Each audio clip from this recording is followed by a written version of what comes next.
Good afternoon. Let's try that one more time. Good afternoon. And hello, everyone. Welcome to celebrating. I was going to say celebrating education. Welcome to our lunch today, our Women in Trade Luncheon. This is an opportunity for the Port of Long Beach to invite professionals and young ladies such as yourself to learn a little bit about our industry. And this luncheon is really celebrating women in the goods movement industry. So first things first, I'm going to invite all of you to go ahead and grab your napkin under your salad plate and place it on your lap. So for a lot of us, right, a place like this is the first time that we're really being exposed to so many forks and spoons and all this stuff. Where's our drink? To the one to the left, right? So just to help you out, the water to your right, so if you turn around this way and I go like this, the drink, so your drink is going to be to the right. So the water to the right is going to be yours. And when you start, you will go ahead and start with the fork that's furthest to the left. That is your salad fork. And then once you're done with your salad, they're going to bring enchiladas out. Yes, enchiladas. Let's get a round of applause for enchiladas. And you'll be able to use your second fork for your enchiladas. And your spoon, you'll be able to use it for your dessert. And the mug there is obviously for the coffee a little bit later. In the meantime, there is a basket of bread right in the middle, so whoever's closest to that can go ahead and grab that little basket of bread, pass it around the table. And my favorite part are the butter balls. So you see the little balls of butter there?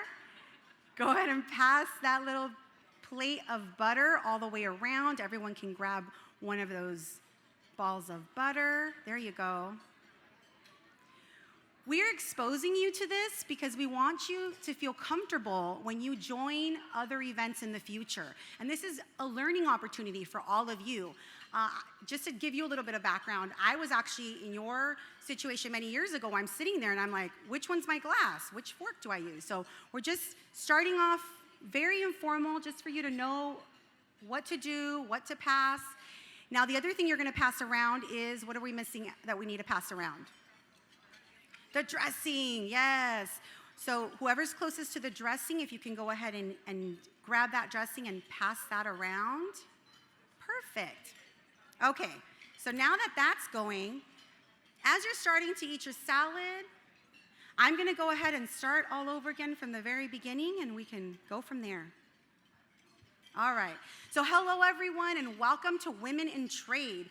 This is the Port of Long Beach's luncheon celebrating the women in the goods movement industry. I'm Alejandra Guitron, the Port of Long Beach's Manager of Workforce Development. And as many of you may know, the Port has a very comprehensive education outreach and workforce development programs. And our job is really to help you navigate all of that so you can learn about the opportunities and also start a career in international trade. Now, I don't want to alarm anyone. I know that you do see some individuals walking in right now. Just out of abundance of precaution, we are making sure that everything is okay. So just in case you did see some of the medical responders arrive here. So this event is to recognize and celebrate the important role women play in the field of goods movement. And we also want to inspire all of you, young women in high school, to pursue careers in our industry. This is by far one of my favorite events because you get to learn about our industry. So now I'm going to first give a homework assignment to all the mentors and table hosts. So the words that I'm going to throw out: seaport, international trade, goods movement industry, logistics, okay? A lot of you, this may be the first time that you're hearing those terms, so I want to make sure that the professionals at the table can explain to all of you what those terms mean. Seaport, international trade, because as we continue this program and you see the panelists up here, right, you want to understand what exactly they're talking about. So we're excited to be here with a lot of industry partners, our education partners, and also all of you students here today to share our experiences and get ideas from you as well. The women in the industry are super excited to have this opportunity to plant the seeds of achievement for tomorrow's industry leaders by sharing our experiences and lessons for success. And we're also very interested in learning from you, the students, about your perspectives on workforce and the world around you. So we will begin by taking a look at the video that will give you a pretty good overview of what happens right here in your backyard at the Port of Long Beach.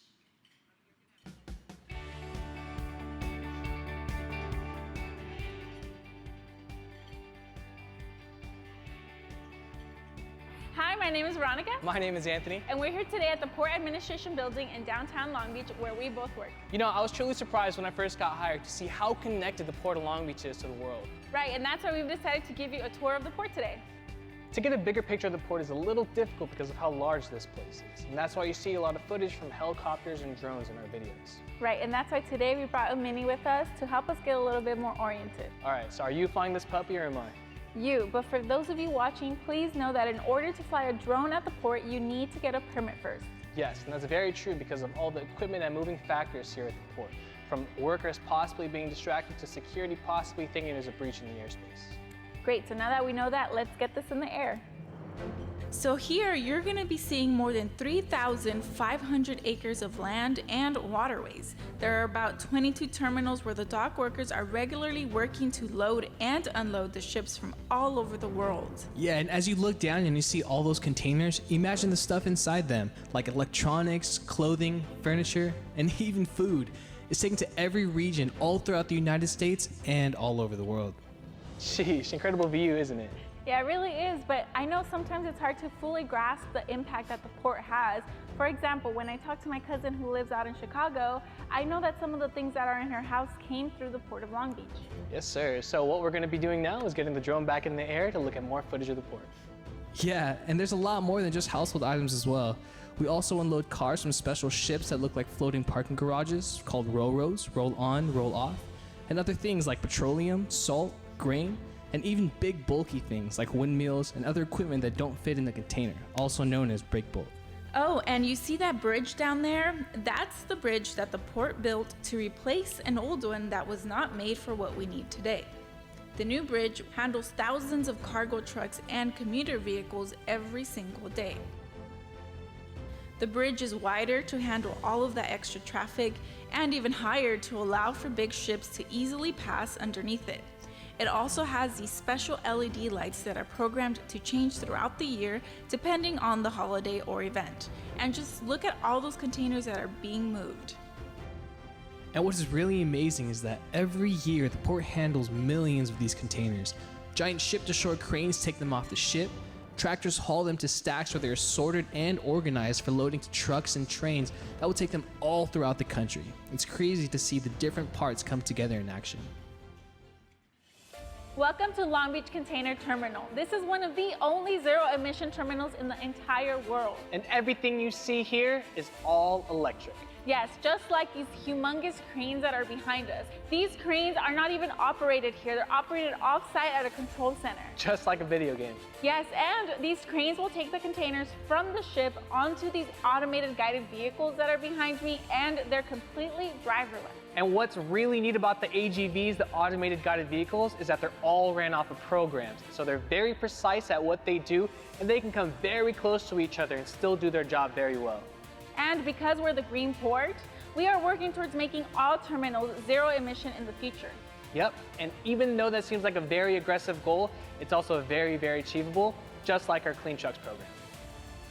You know what's great is that diesel emissions from port trucks have dropped over 95% since 2005 when we started the Clean Trucks program. And don't forget that that's even with us moving more cargo than ever. That's a big victory for planet Earth. Yeah, but we're not finished. Our goal is to have a 100% zero emissions truck fleet.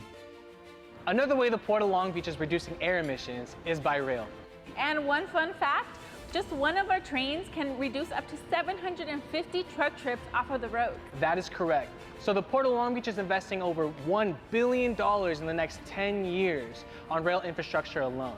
This will allow us to move more cargo via rail, and it'll also let us build longer trains, up to 2 miles long.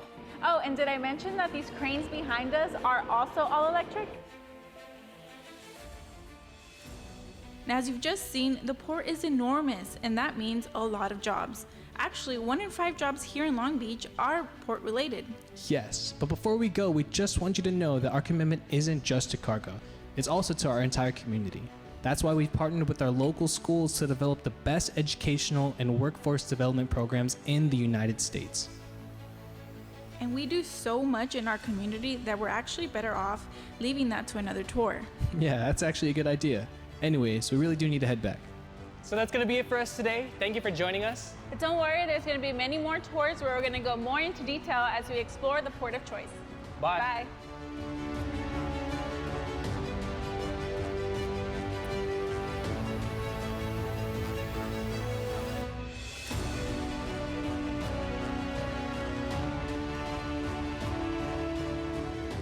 All right, thank you, Veronica and Anthony, for that great overview of the Port of Long Beach.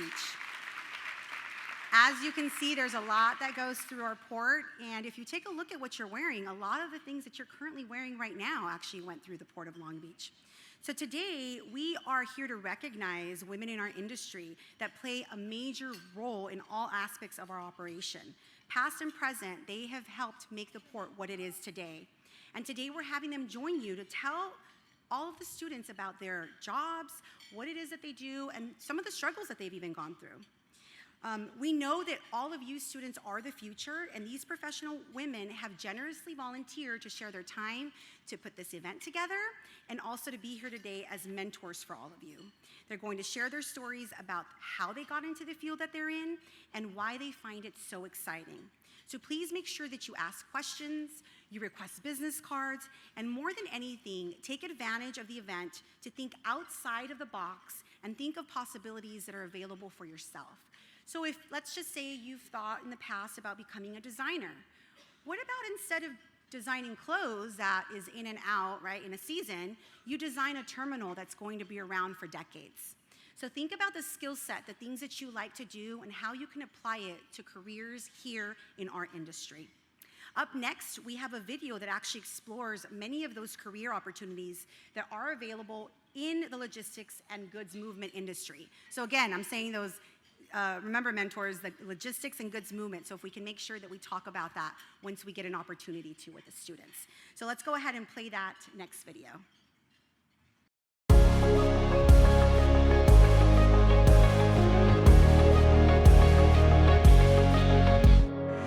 Think the Port of Long Beach is just cranes, cargo, and construction? No, not really. It's a whole world of careers, and one of them might have your name on it. Our port delivers your favorite products, shoes, tech, makeup, even snacks.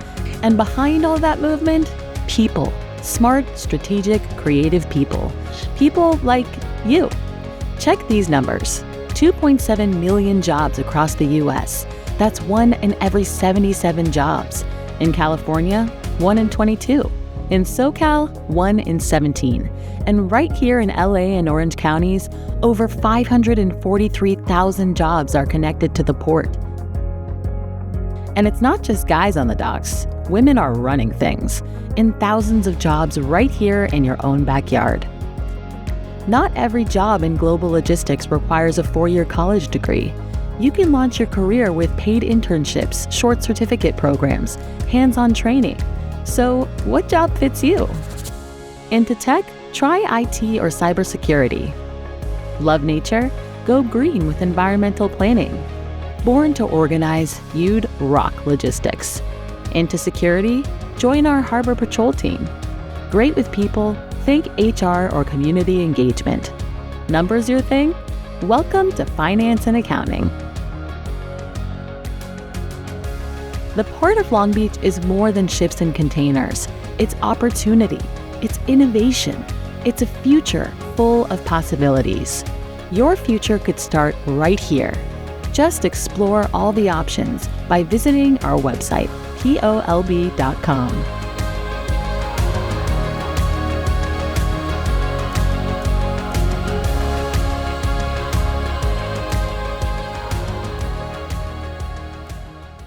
Checking in, everything good? Salads are good? All right. So as you can see, there are many examples of women who are leaders in our industry, and I'm extremely proud to work for an organization that has women in such high leadership roles. And for example, we have 2 of the 5 members of our Board of Harbor Commissioners are women, and I'll be introducing one of those remarkable women, Commissioner Bonnie Lowenthal, a little bit later in the program, as she will be moderating the panel discussion in just a bit. But first, to formally welcome you to our event, let me introduce you to another remarkable person who is currently the Vice President of our Board of Harbor Commissioners. A little bit of background here. So the Port of Long Beach is overseen by 5 harbor commissioners who are Long Beach residents. They are all appointed by the mayor.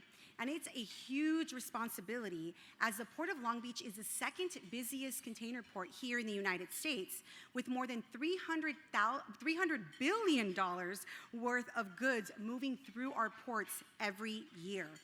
Our current board vice president, Stephen Neal, is a longtime community leader who represented North Long Beach on the Long Beach City Council from 2010 to 2014. He's the senior pastor for Life Gospel Ministries. He's also the co-founder of Economic Policy Impact Center and executive director of the Long Beach Collective Association. He was first appointed to the board by then Mayor Garcia in 2019 and recently reappointed by our current mayor, Rex Richardson. Please join me in welcoming Harbor Commission Vice President Steve Neal.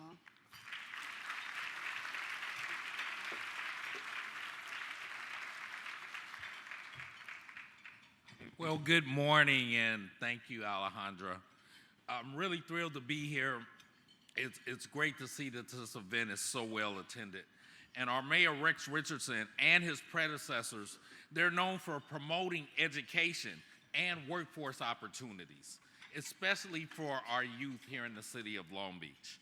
So following Mayor Richardson's lead, your Harbor Commission here continues to make education and workforce development a top priority at the Port of Long Beach.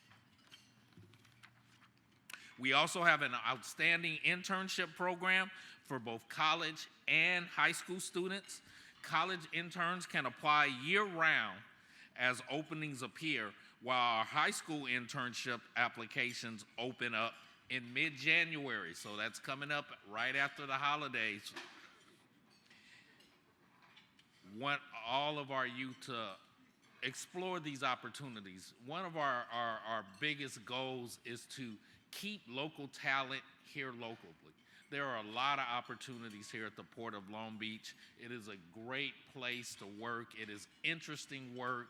You're doing stuff that is helping our environment. You're doing stuff that is helping trade and commerce across the country. And it's right here in your own backyard. So we want to make sure that you visit POLB.com to find out more about our internship programs. And we couldn't do these programs without the port team members that some of you may know. Would our port team members who are here today please stand and be recognized?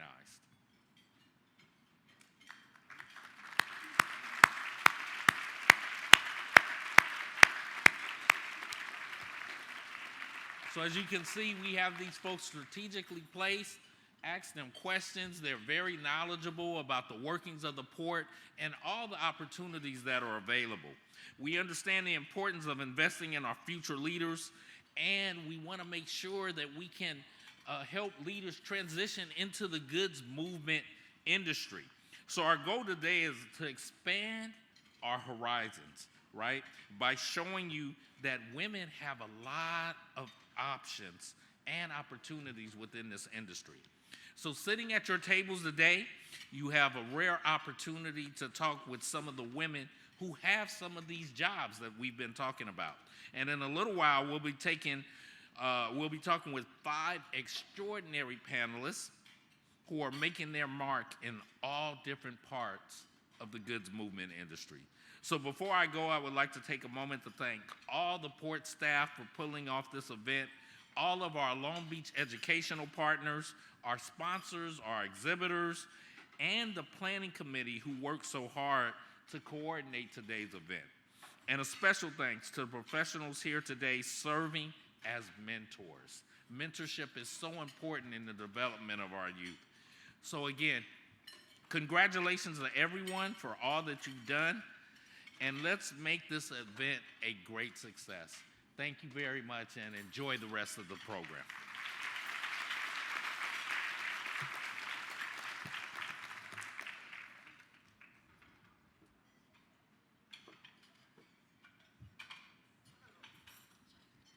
All right, are the enchiladas there already? See a few of you have enchiladas almost getting there. Thank you, Vice President Neal, and I'd like to introduce a few guests that are joining us today.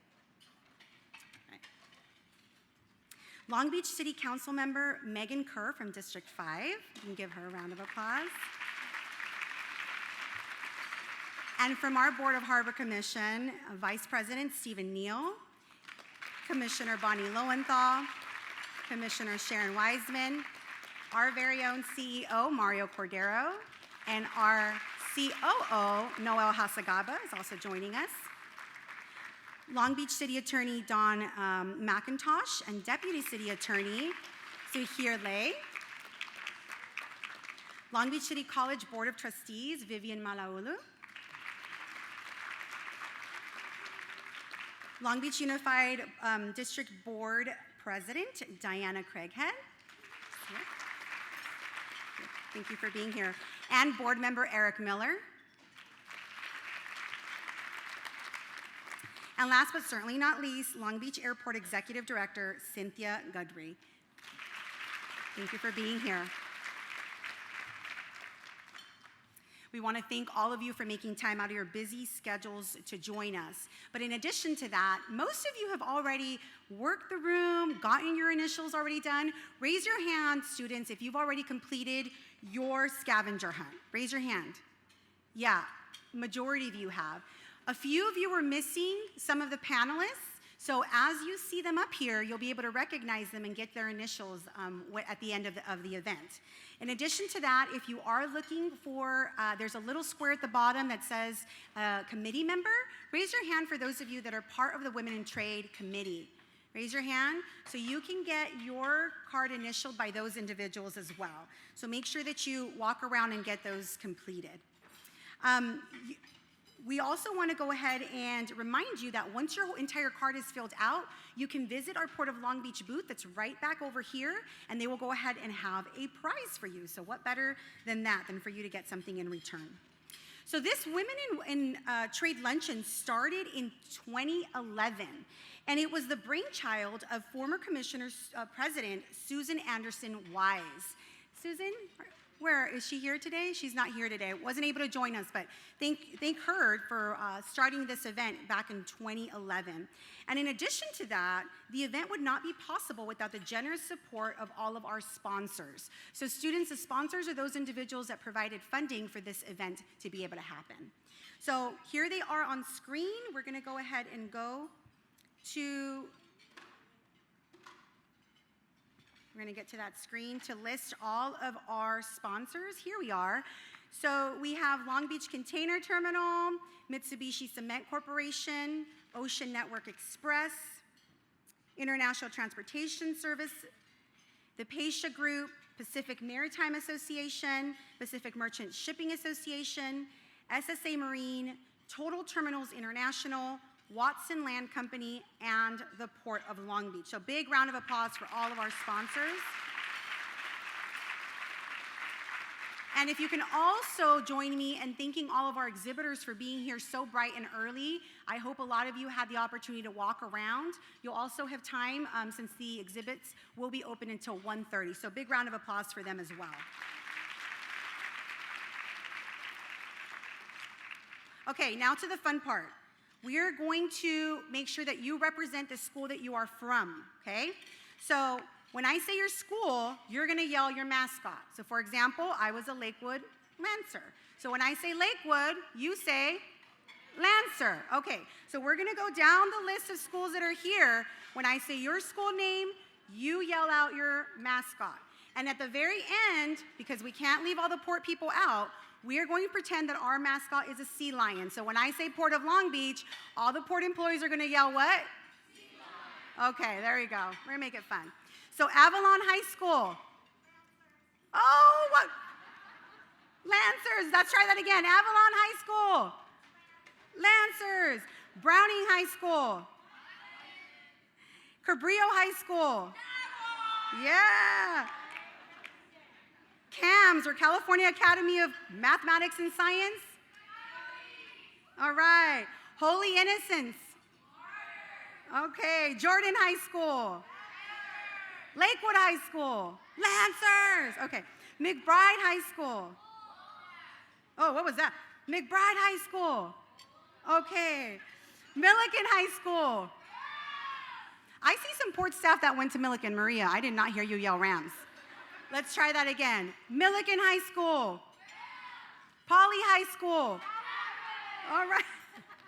Reed High School. All right. Renaissance High School. Sato Academy of Math and Science. All right. St. Anthony High School. And Wilson High School. And last but not least, Port of Long Beach. All right. So you all know that this would not be possible with all our education partners, so I do want to give a big shout out to the district team that really helped and put this together. So although Michael is not here and Kevin is not here, a big shout out to them. They did help organize all the transportation. And present today with us is Keihao Fujikama, Manager of Business Engagement, Partnerships and Programs. We also have Dr. Carrie Wiley, who's a program administrator, Lizzie Taunce, a business development and marketing specialist, Miriam Albers, a career technical education coach, and then from St. Anthony, we have Christine Tucker and Liana Corral from Holy Innocents. So a big round of applause to all of them for being here. And another round of applause for all of the teachers and the pathway coordinators that are here today joining you on the actual bus with you. So big round of applause to them. Okay, and last but certainly not least, I want to recognize all of the professionals here today that are going to be working as your mentors at the table.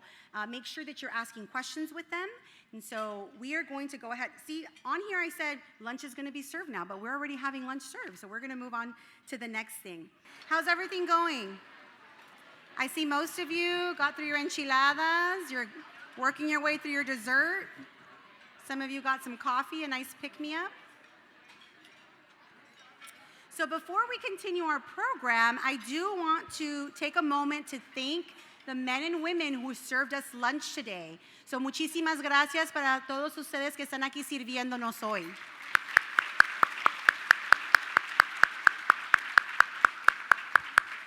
I got here really early, and let me tell you, it takes a village to set up all of these tables.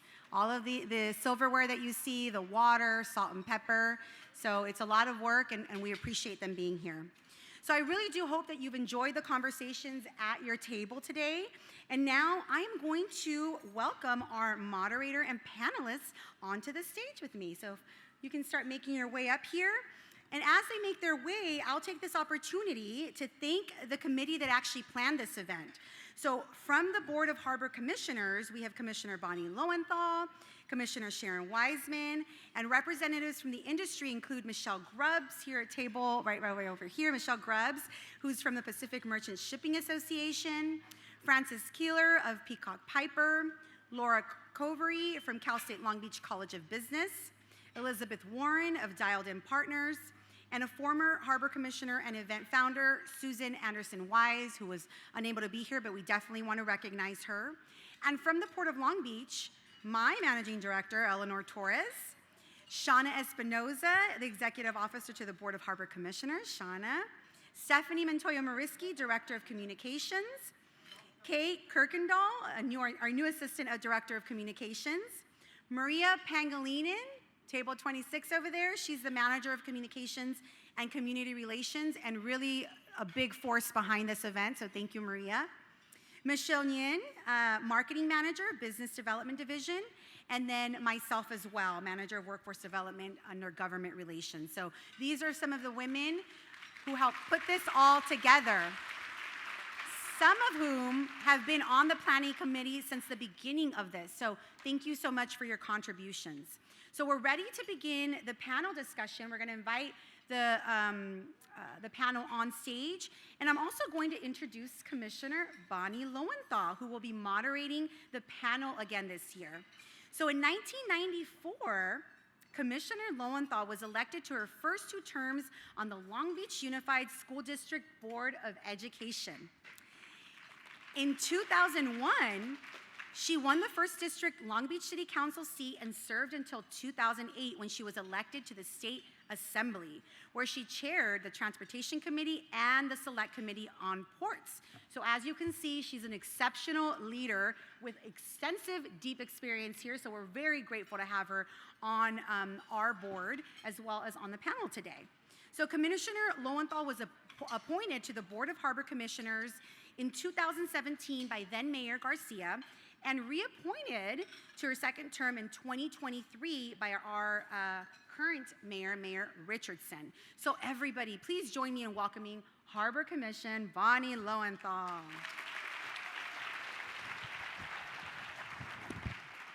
We are also going to be welcoming the panelists on stage. And in the meantime, we're going to go ahead and remove this podium here so everyone can see the panelists clearly.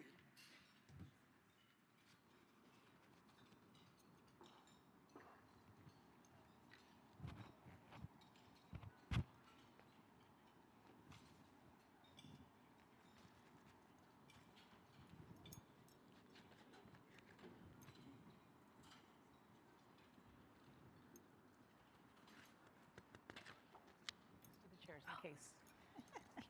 Big chairs. Okay, is my mic on? Can you hear me? Mic is on. Good? Back there?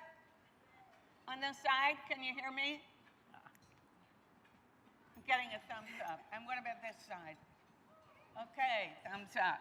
Well, Alejandra, thank you so much for the introduction. It's too long, but that's okay.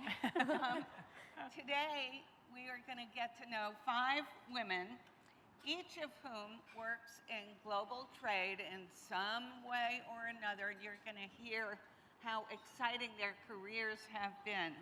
So I'm going to give you a thumbnail sketch of each of them, and then I'll be interviewing them. First, you're going to meet Jenny Abarca. Jenny, say hi to everybody. Hi, everybody. Hi. And Jenny grew up around engines, oil, and grease. She purchased her first truck in 2013, and her company, King Fio Trucking, was born at that time. She has blossomed into a 34-truck operation, 34 trucks, with 50 employees. Her current goal is lowering the company's carbon emissions. So welcome, Jenny. Thank you. Thank you for having me. Next, you're going to meet Liz Amesquita. She's following in her sister's footsteps to earn a Bachelor of Science degree in mechanical engineering. That's really amazing. At the California State University Maritime Academy. And Liz, you're going to have to tell everyone what that is. When she graduates with her unlimited 3rd assistant engineer's license next May, she wants to pursue working on tankers through the Marine Engineers Benefit Association Union Hall. Wow, welcome, Liz. Hi, thank you for having me. Michelle Yin, our 3rd panelist, began her Port of Long Beach career in 2006 as a clerk typist. And today she's manager of business development, leading a team responsible for promoting and administering the port's foreign trade zone program. She builds strategic partnerships, manages special events, grants, and projects, overseeing the port's guidelines and rules for tenants and vessels. And, if that's not enough, managing international advertising campaigns. Welcome, Michelle. Thank you. Good morning, everyone. Lupe Valdez, friend of mine for many years, is Senior Director of Public Affairs for Union Pacific Railroad, serving Southern California, Arizona, and Southern Nevada. Lupe works with local elected officials and community groups on areas of concern and deals with environmental policy. We had a big discussion over at my table on environmental policy. She says her work with a nonprofit, 2 transit authorities, and an environmental agency taught her about nonprofit management, transportation planning and construction, environmental laws, regulations and processes, air quality issues, and Railroading 101. Welcome, Lupe. Thank you. Great to be here. And our 5th panelist, all the way down there, is Zanatul Zanat. Zanat began her environmental work at age 15 and joined the Port of Long Beach in 2023 as an environmental specialist assistant overseeing green port grants and multi-million-dollar projects focusing on improving air quality, assisting with Clean Air Action Plan initiatives, managing contracts with environmental service providers, and much more. A quick study, she also reads and writes several languages. Thank you for joining us, Zanat. Excited to be here. Thank you for having me. So this is an incredible panel, and we're going to get started. Let me start with you, if I could, Jenny. We don't have a lot of time. I'm going to ask you to answer the questions kind of briefly. Where did you grow up? What was your education? Sure. I grew up in Whittier, California, between Whittier, California, and Monterey Park. So my grandparents lived in Monterey Park, and my parents lived in Whittier. So I kind of went between those 2 cities. Got it. And how did you get into international trade? What led you to this? So I was at Cal State LA. I wanted to be a school psychologist, and I was studying psychology. I actually have a bachelor's in psychology, and I had a very good family friend who had a trucking company. His father happened to abruptly pass away, and he called me and said, "You're in college. You know how to write emails? Come work for me." And so being raised by a mechanic, being around engines and oil, and learning how to change brakes and how to work on your own car, I fit in perfectly to the trucking world. Okay, can I ask the same question, Liz? Yeah, so I'm from South El Monte, which is by Whittier, actually. And then, sorry, what was the second question? The second question was? So you grew up there, and what led to the education that you have at this point? My oldest sister went to Cal Maritime Academy, which is basically kind of like a trade school meets an actual university setting. We do a lot of hands-on stuff. So she's 10 years older than me, so I was like an 8-year-old touring a ship, which is really cool. You have to look up at everything, all the engines and stuff. And honestly, it kind of left such a big impression in my mind that when I turned 18 and I toured it for myself, it really kept that same awe, and I felt like it was right for me. That's awesome, yeah. Really. Okay, Michelle, where did you grow up? Where did you come from? So I was born in a refugee camp in Thailand. My parents survived Khmer Rouge. In 1975, you'll hear about the Cambodian genocide or the killing fields. I was born in a camp called Kawadang, which is the largest refugee camp at that time. And we were sponsored to America by a church. And I actually ended up living in Upper Darby, Pennsylvania. And from there, my parents discovered 2 living relatives actually in Long Beach. So we all got in the Greyhound and came to Long Beach. I grew up here. I went to all the Long Beach Unified Schools, probably all the same schools you guys did. In the summer, I went to Mark Twain Library. That was my babysitter, and read books and got free lunches at the parks.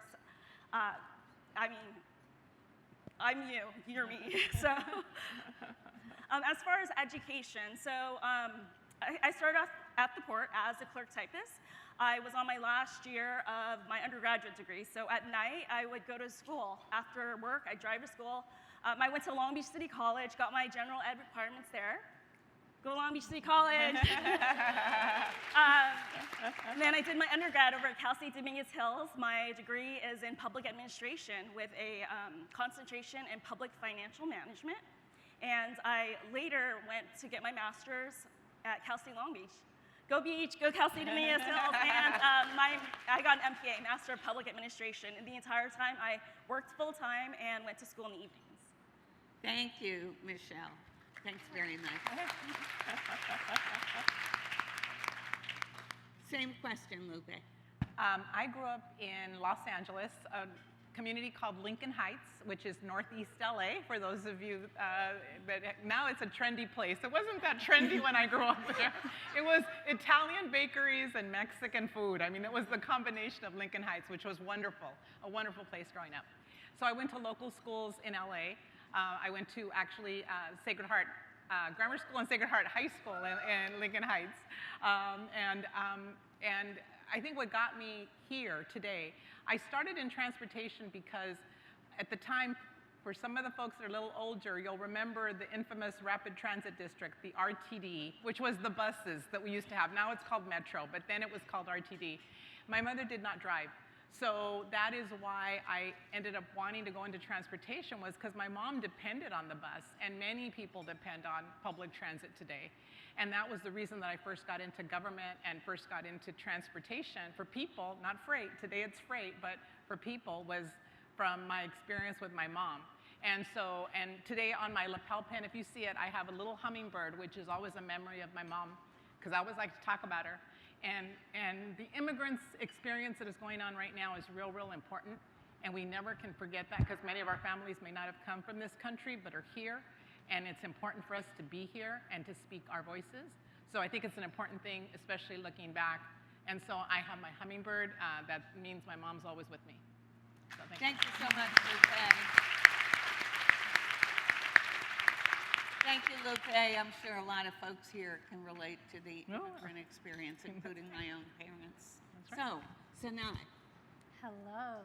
So, I was born and raised in Boston, Massachusetts, so opposite coast. So in high school, I worked at a zoo and community gardens, and I just really loved being outside, and I wanted to chase the sunshine. So I applied to USC, fight on, and I was able to come out to California and be in the sunshine for every season. And I started working and learning more about marine sciences while at USC, since they had a program on Catalina Island to do scuba certification and scientific diving, which was really fun. And then I had a stint at an oyster and mussel hatchery, growing little baby oysters and mussels, little bivalves. And from there, I applied for a job at the Port of Long Beach. So now I work in air quality. So it's kind of a long-winded way of explaining how I worked in earth, water, and now the air. The only element missing, right, is fire, but don't worry because I brought it.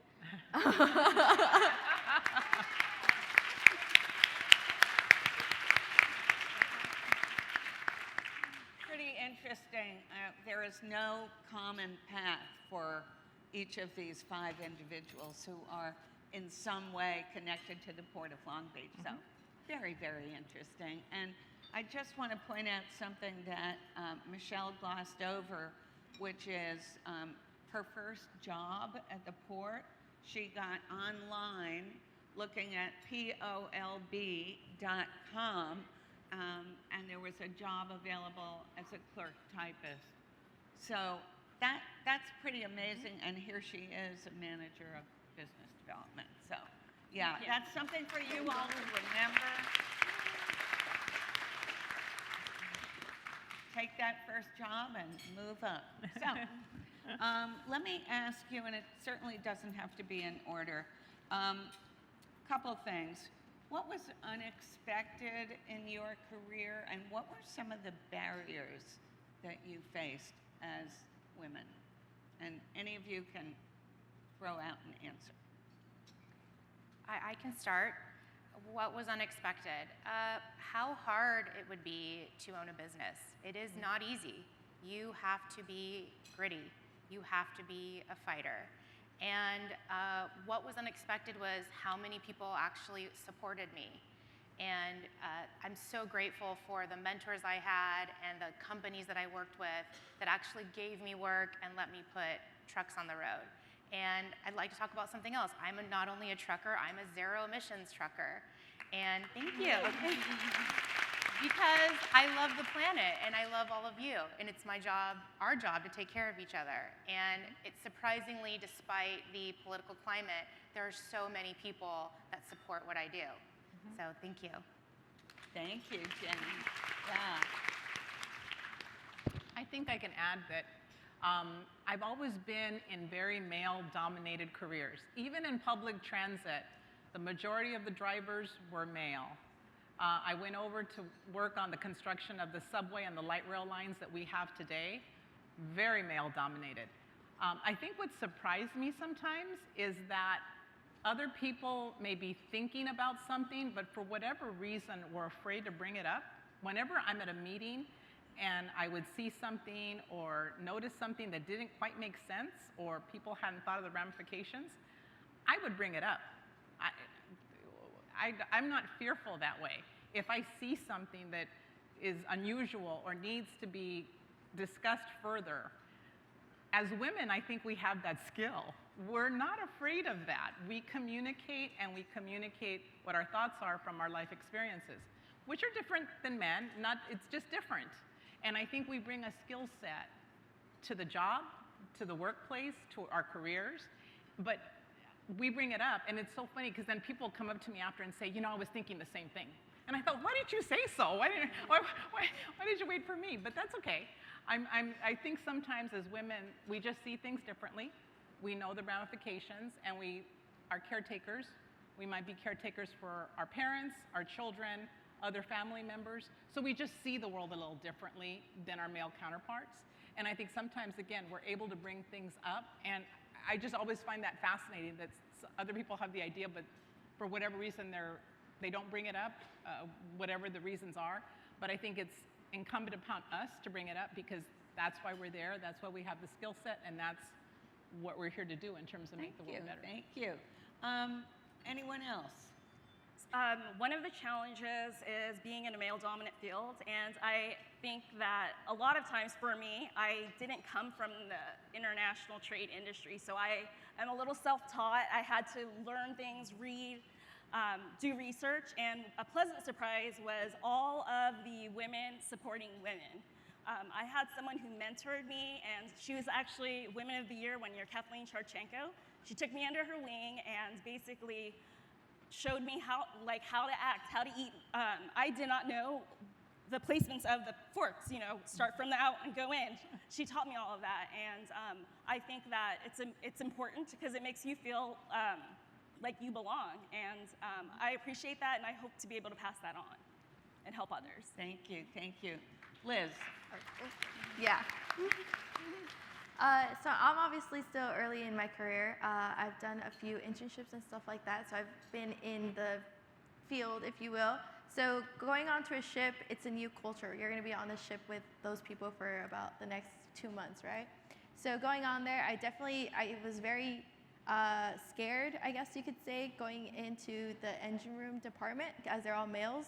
So I walked in, and I felt like I needed to kind of tone myself down to let them feel like they could have their space, like I didn't enter their own space. But I noticed that not that they didn't mind, they wanted me to be my own person, so they were able to, gauge me and respect me in a sense so they could actually see what I was capable of. So what I kind of learned is never be afraid to be yourself because you are worth your own space and you are your own person. You're there for a reason. So, yeah.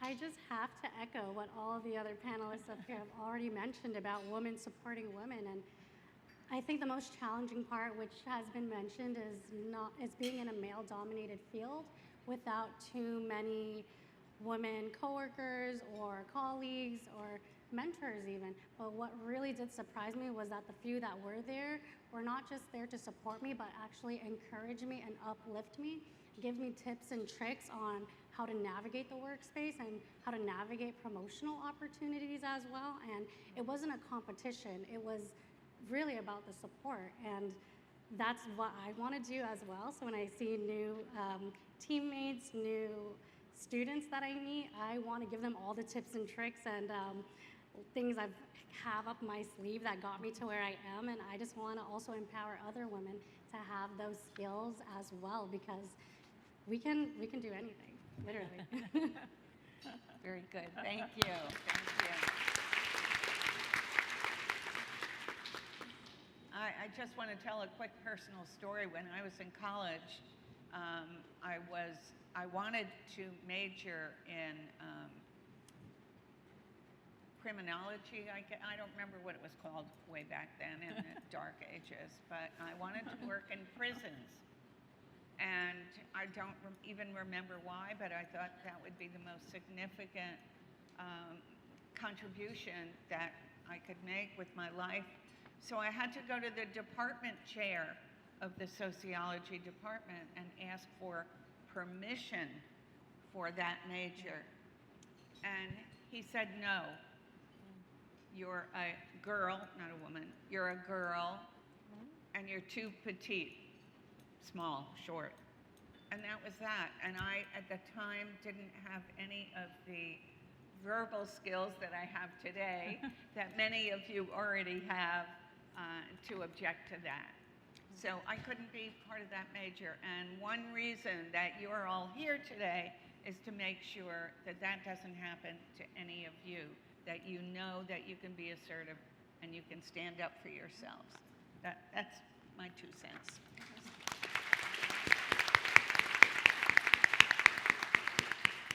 Can you all talk a little about the role models that you had in your life in any order? Just throw it out there. Start? So definitely my grandfather, who my business is named after, Fidavante Giannino. I am 5 feet tall, so I understand what it means to be a petite woman. He was 6'5", all the way up into his 103rd birthday. And he always said to me, Jenny, you're bigger than me. And that meant a lot to hear that from him, because it gave me a lot of confidence. And my business is actually named after him. And yeah, he was a very, very strong man and showed me how to be a strong woman. And honestly, Madonna. I grew up in the 80s. I love Madonna. She was beautiful. She didn't care what anyone thought about her, and she loved her art. So I looked at Madonna, I looked up to her, and also my mother. My mother was a school teacher. She was an English teacher for almost 40 years, and she gave me my work ethic and showed me that if you work hard, if you come from a humble and grateful place, you will move up in the world and you will be able to provide for your family. That's great, Jenny. Anyone else? Liz? Yeah, I can go next. 100%, I already mentioned her, my sister. She definitely kind of opened the path in that sense, but I think more than that, my dad, he always showed me when there's a will, there's a way. He immigrated here from Mexico, and then he started off as a forklift driver, and then he worked his way into a senior demand planner, which is pretty cool, with no degree or nothing. He barely spoke that language when he first immigrated. So he definitely showed me that when you really have a willpower, you'll always find a way to get there. There just needs to be some kind of end goal for you to actually work. So like the light at the end of the tunnel is a big kind of statement in my house. So yeah. Thank you. Okay. Oh, okay. I am inspired by my parents. They weren't allowed to have an education, and oh no, I'm gonna cry. That's good. People want to understand that it is an emotional subject. And I got to be educated, and the port was able to help me with that opportunity, and just the mentors over the years. Because I'm first generation, didn't know how to do anything, really. And the mentors really helped me, and I just, hold on, pause. It's all right, it's all right. Get it out.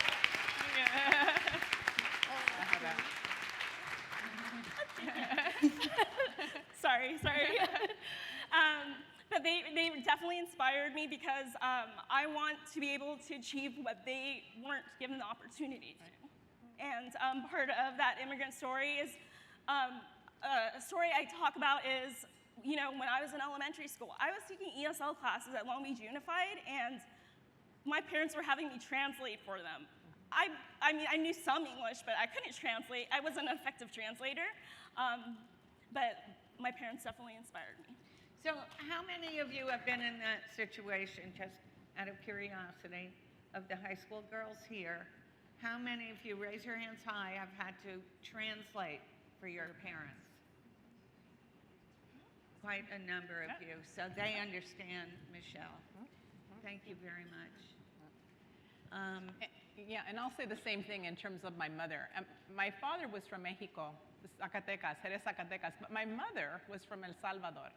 She came to this country before even people knew what El Salvador was. They thought she was just Mexican because they thought every person was Mexican, which were not the case in Central America, different country. But my mother came here not knowing the language. She came here looking for a better life, and she did not have the opportunity to have an education. She was the eldest of 15 children.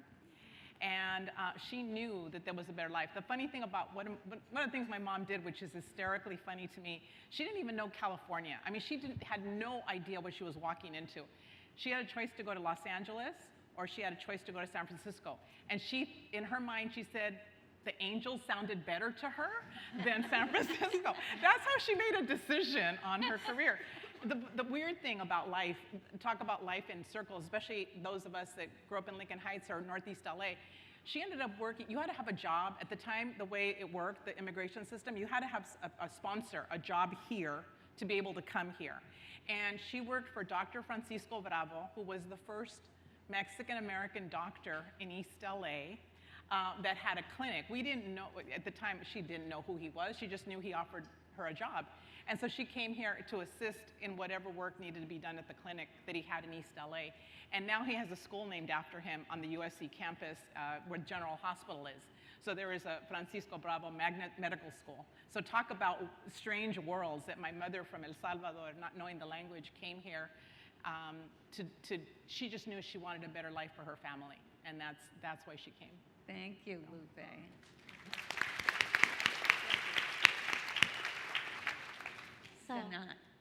So someone that's inspired me that I still think of quite often, and I don't know if she knows she's had this much of an impact on me, was a professor from college. She taught critical race theory. This was my first time learning about the history of our country from a different perspective and a different lens and things that aren't taught in history books. And I thought I was pretty good. I got a 5 in AP US History, but I learned a lot more in that class. But what she really inspired me with was how she handled the discourse in that classroom. So there were a lot of people learning a lot of new things for the first time, myself included. And there was a lot of people who had different opinions about things and different perspectives on things. And the way that this professor was able to create an environment where there was open discussion and no judgment, even though sometimes there was judgment all over my face, she was able to keep the energy of the classroom collaborative and open so that we weren't leaving there thinking that we were enemies or not friends anymore. It was a really good lesson in keeping your cool, keeping your demeanor, and also creating the space. Like, talk about woman nurturing things. She nurtured the space for us to be able to be open and be ourselves, even if other people were vehemently against that or like very opposed to the views that we were discussing. And I I'm still inspired by that, and I still strive to try and keep that myself and practice that demeanor myself. So when I mentioned sometimes I have a look on my face, I'm working on keeping that reined in sometimes too, so that I don't disrupt the nurturing environment and the open, collaborative environment that I'm also trying to lay the foundation for.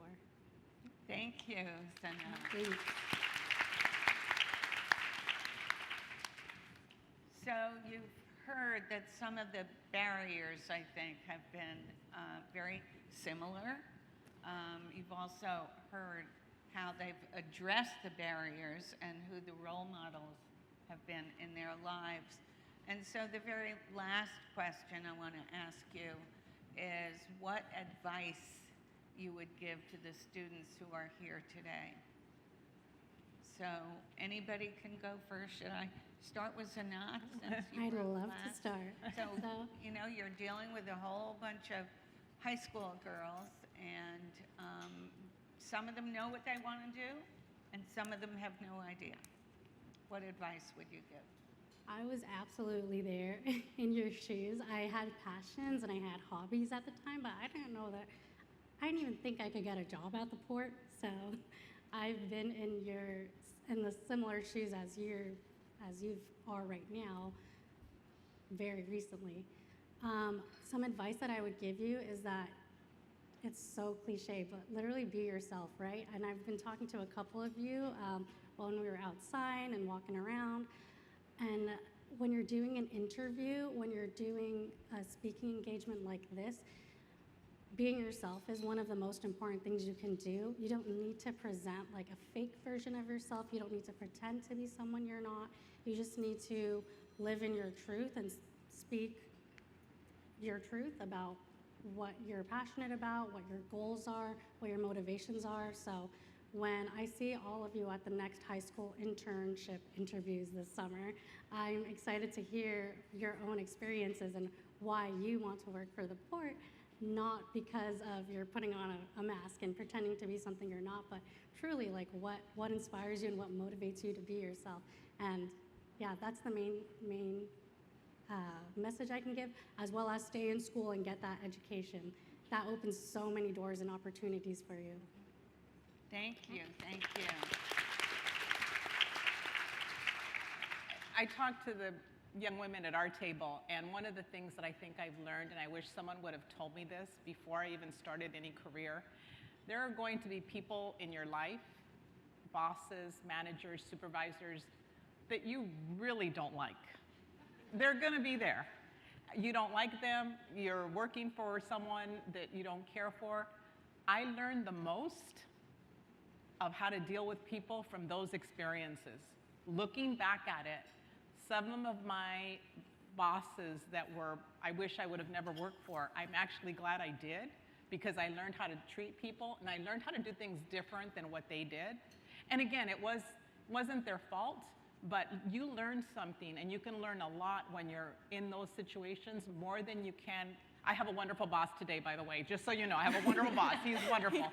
But I learned some of the most important aspects of my career in terms of being a manager or being involved in teams with other people through those experiences. And then the other thing I will tell you is it's okay to change your mind. I believe that when I got out of high school, I had to know what I was gonna do. It was completely wrong for me. It was not a fit for me. I thought I was gonna be a physical therapist, and I hate chemistry. Does not work, okay? But it's okay to change your mind. If you get into something, you're like, wait, I really like this, or you know what, this is not for me, it's okay, then figure out what it is you do like and go there. But you have to like it. You have to enjoy it, because you're gonna work at it, and it's important for you to enjoy what you're doing. So I think it's important to be okay to change your mind. It's okay. All of us have done it up here. All of us have done it. It's not something unusual. Absolutely. Thank you, Lupin. Welcome. Michelle. My advice is don't compare yourself to others. I like to think of life as a storybook. You're the author of your own book, right? And your chapter 5 isn't the same as someone else's chapter 17. Compare your chapter 5 to your chapter 1 or chapter 2, where you were a year ago. Are you better than where you are today? So that's my advice. And then just remember, wherever you're at, you belong, and if there isn't a seat at the table, pull up a chair.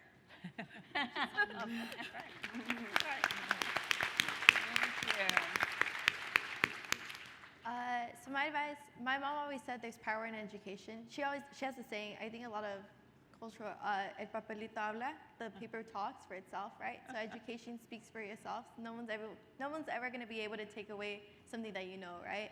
So when you put yourself through all that education and everything, you make it worth it by putting yourself into those rooms and those tables where you want to be. So making sure that, like she said, bringing up a chair to the table, making sure that your input's in there. And as long as you're genuine and you have a reason, like within yourself that you want to be there, when there's a will, there's a way. So, yeah.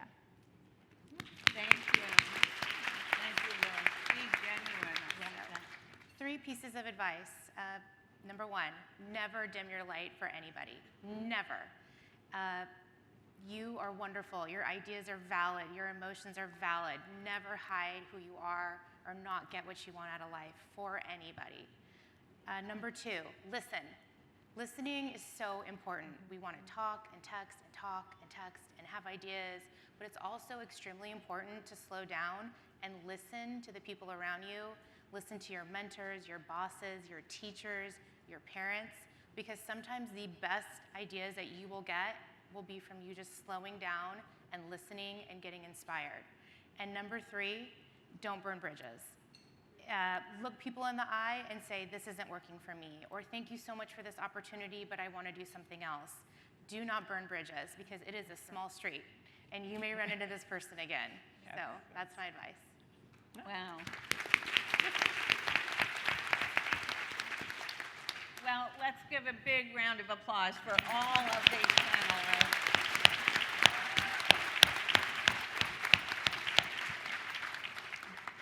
Thank you. Thank you. Go that way.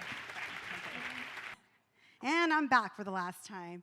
So let's go ahead and give a big round of applause to Commissioner Bonnie Lowenthal and our amazing panelists who had us all digging for tissue in our bag.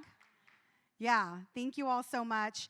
Again, I just want to give a big thank you for all of you, to all of you for being here, making time out of your busy schedules, for the students who participated, who really asked questions. I really do hope that you enjoyed the event. Please make sure that you stop by our port table, our port booth right over here, so you can get your prize with your little filled out sheet as well. And also, there is a QR code on your table tent. We'd like for you to go ahead and complete a survey for today's event. We'd love to hear a little bit about what your experience was like and what we can improve perhaps for next year. Before we leave, I do want to give a special shout out to Audrey Kerr and team for helping us coordinate this event, to Sandra Holden of Media 360 to put together all of these amazing videos, her and her team, and a special shout out to the amazing communications team who comes together to put this to life. So congratulations, communications team. This is a beautiful event. Thank you all, and enjoy the rest of your day.